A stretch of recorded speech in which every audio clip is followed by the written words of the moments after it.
हालानी मां ख़बर ईंदा हलो तो ताजमहल शादी हाल में गुलामान मुस्तफ़ा सोशल ऑर्गेनाइजेशन जमसो हालानी पारा तालका मेरापुर कंडियारो ऐं हालानी जे मुख़्तलिफ़ स्कूलन कॉलेजन ऐं प्राइमरी स्कूलन ऐं मदरसन जे तालिबन जे शागिर्दन तकरीरी फनून लतीफ़ी नातुन जे मुक़ाबले वारी तकरीब के खिताब कंदे मेहमान ख़ास प्रोफेसर सैयद मकबूल शाह प्रिंसिपल मोहम्मद सफ़र सहतो जुल्फ़कार अली ऐवान ऐं ॿियनि आयल उस्तादन अवामी न्यूज़ सां ॻाल्हाईंदे चयो त प्रोग्राम नौजवाननि जे तरफ़ां जेको रिथियो वियो आहे इन जेतिरी तारीफ़ कजे सा घटि आहे।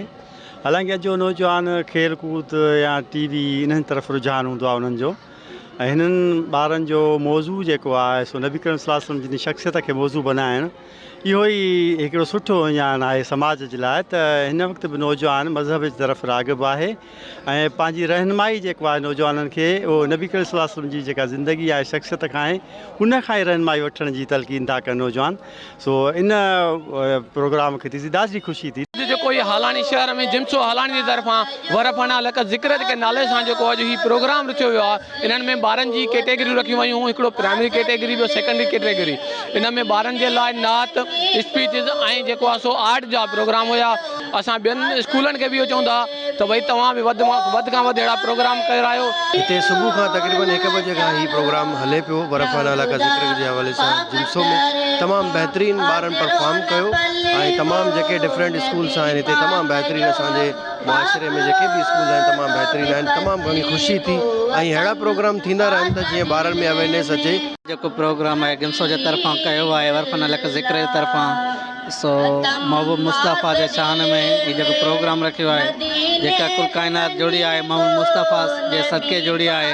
असां तव्हां आहियूं उनजे महबूब मुस्तफ़ा जे सदके आहियूं ऐं ॾाढो बहितरीन प्रोग्राम आहे। जी बिल्कुलु असांजे जेको शहर आहे हालानी ऐं ज़िलो नौशरो फ़िरोज़ आहे हिन ॾाढा हीरा कढिया आहिनि हिन शहर मां जेके सिंध जो असांजे पाकिस्तान जो नालो रोशन करे रहिया आहिनि। जिम्सो हालानी खे बि मां सलाम पेश कंदुसि जिन अहिड़ो बहितरीनु प्रोग्राम ऑर्गेनाइज़ कयो आहे ऐं अहिड़नि प्रोग्रामनि मां असांजो जेको आहे सो टैलेंट निकिरंदो आहे ऐं अहिड़ा प्रोग्राम थींदा रहनि ऐं जिन सां असांजो टैलेंट अॻिते वधंदो रहे। जेको प्रोग्राम वरफना लक ज़िक्र के इनकाद करायो वियो आहे जंहिंमें हींअर रसूल सल्लल्लाहु अलैहि वसल्लम जी सीरत जे बारे में ॿारनि खे ऐं शागिर्दनि खे आगाही ॾिनी वई आहे। उहो ई जिम्सो जो मेन मक़सदु ऐं मेन मोटिव आहे। हालानी में वरफना लक ज़िक्र हुज़ूर सल्लल्लाहु अलैहि वसल्लम जी शान में तमामु बहितरीन प्रोग्राम हो।